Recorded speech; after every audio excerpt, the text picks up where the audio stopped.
जी अस्सलाम वालेकुम वरहमतुल्लाहि वबरकातुहू। अभी जो सूरत जो चल रही है कि प्रोटेक्शन आर्डर अक्सर हमारे जो मासूम बहन भाई हैं पाकिस्तान के अवाम है वो नहीं जानते प्रोटेक्शन आर्डर क्या है। प्रोटेक्शन आर्डर ये है कि ये इन्हीं दरिंदों का कानून बनाया हुआ है, इन्हीं चोरों का, जो पिछली तकरीबन 30-40 साल से उन्होंने अपने सेफ्टी के लिए प्रोटेक्शन आर्डर एक ऐसा कानून बनाया है कि जिसमें जो हमारे वज़ीर हों, हमारे एमपी हों, हमारे एमएनए हों, वो कई किसी किस्म का भी उनके ऊपर केस हो, अगर उन्हें जेल भी हो जाए तो जब असम्बली की कार्रवाई शुरू होती है ना, वो असम्बली में उन्हें आने की इजाज़त मिल जाती है ये प्रोटेक्शन आर्डर के ज़रिए।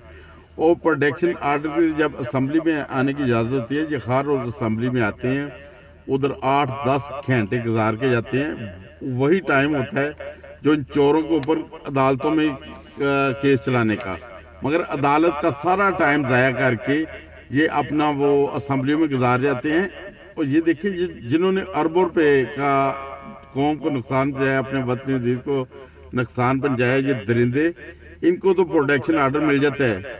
तो उस सलाहुद्दीन की कोई जान ली जाती है जिसको पिछले दिनों में कत्ल कर दिया गया था, उस नजीबुल्लाह की जान ली जाती है पुलिस की हिरासत में, जो एक बेकसूर था।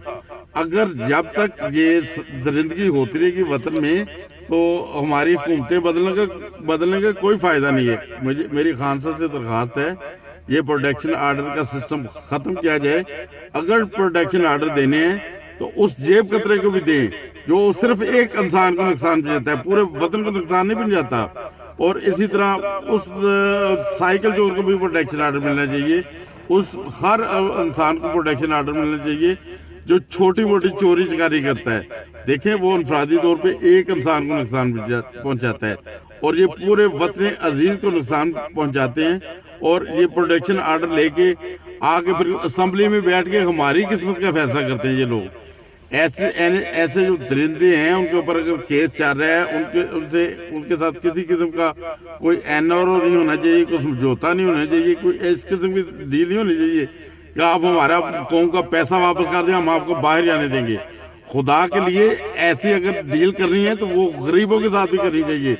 वो सलाहुद्दीन को, जिसको पिछले दिनों में सिर्फ इस वजह से उसकी जान ले ली गई कि उसने एटीएम को तोड़ा, सिर्फ एक एटीएम को, और दुनिया देख रही है कि वो सिर्फ बेचारा अपना कार्ड उठा के चला गया उधर से, और उसके जुर्म में उसकी जान ले ली। वो भी किसी माँ का बेटा था, किसी माँ का लाल था। क्या यही माँ के लाल नहीं जो बबलू और डबलू हैं, अभी उनके ऊपर केसेस हैं, वो आके यूरोप में बैठे इधर एंजॉय कर रहे हैं अपनी लाइफ को।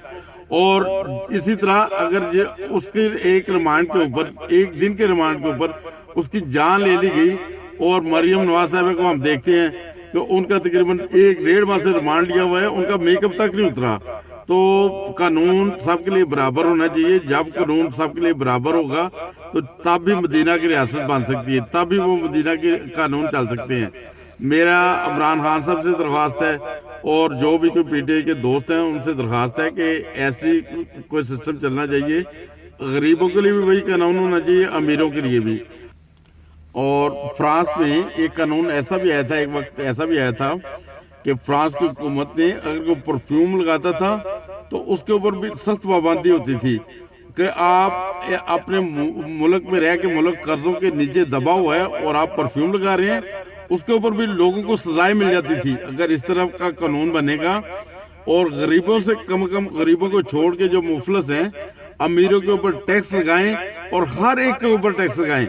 और यूरोप में जो रहने वाले सारे के सारे लोग टैक्स देते हैं। टैक्स देने से क्या मौत पड़ती है सब दोस्तों को, अगर सब दोस्त मिलकर टैक्स देंगे और इसी तरह मुल्क अच्छी तरह चलेगा अल्लाह ताला के फजल से, और मुल्क हमारा तरक्की करेगा। अल्लाह ताला हमारे मुल्क को तरक्की की राह पर चलाए। अस्सलाम वालेकुम।